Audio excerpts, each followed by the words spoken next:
আসসালামু আলাইকুম রহমতুল্লাহ বারকাতু। সম্মানিত শেখ, আমি কানাডা থেকে আয়েশা বলছি। কেমন আছেন? হ্যালো। জি বলেন। আলহামদুলিল্লাহ। জি, আমি জানতে চাচ্ছি, আমরা যদি কোরবানি দেই, সামনে কোরবানি আসছে আমার। বিষয়টা হচ্ছে, দুঃখিত, কোরবানি যদি আমি একটা কোরবানি করি, সেটা হচ্ছে আমাদের ফ্যামিলির পক্ষ থেকে। আর যদি সেখানে একটার জায়গায় দুটো কোরবানি হয় বা কার অধিক পক্ষ কোরবানি থেকে? পক্ষ কার থেকে, পক্ষ? হ্যাঁ, আমাদের ফ্যামিলির পক্ষ থেকেই যদি আমি দুইটা আমার আম্মা, জি, ফ্যামিলির আমার আম্মা, অভিভাবক। আমার অভিভাবক, আমার আম্মার পক্ষ থেকে যদি করি, আমার ভাই তো আলাদা দেন।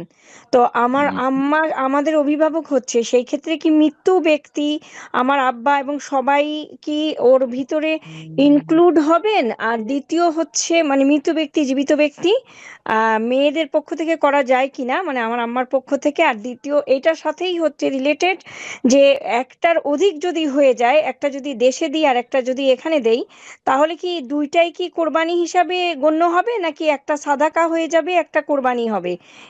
এটা যদি একটু বলতেন, ইনশাল্লাহ, জাজাকাল্লাহ খায়রান।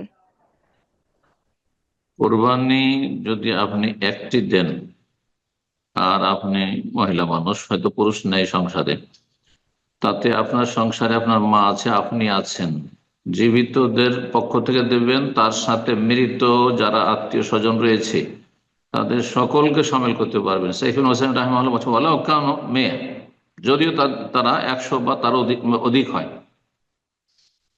কথা বোঝা গেছে? তো একটি কুরবানিতে জীবিত মৃত সবাইকে সামিল করতে পারবেন। নবী সাল্লাল্লাহু আলাইহি ওয়াসাল্লাম কুরবানি করেছেন, আল্লাহুম্মা হাযা আন্নী ওয়া আম্মান লাম ইউদাহি মিন উম্মতি।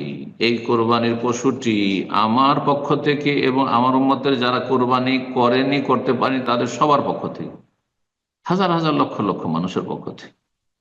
সুতরাং একটি কোরবানিতে আপনি সবার নিয়ত করবেন। এইটা ভাববেন না যে তাহলে তো নেকি সামান্য একবার হয়ে যাবে। না, নাফাদুল্লাহ আছে, আল্লাহর কাছে তার রহমত অনুগ্রহের অভাব নেই। আপনি নিয়ত করুন সবারই। একটি ছিল বিষয়। দ্বিতীয় বিষয় বলছেন, যদি একাধিক কোরবানি দিই, দুটি তিনটি কোরবানি দিই, তো একটি কি কোরবানি হওয়ার বাকি সাদাকা? না, কোরবানির সময় কোরবানির দিনগুলিতে দিচ্ছেন, সুতরাং সব কোরবানি হবে, আপনার নিয়ত হবে নির্ভরশীল। নবী সাল্লাল্লাহু 100টি কোরবানি করেছেন। নবী সাল্লাল্লাহু বিদায় হজে 100টি হাদি কোরবানি করেছেন।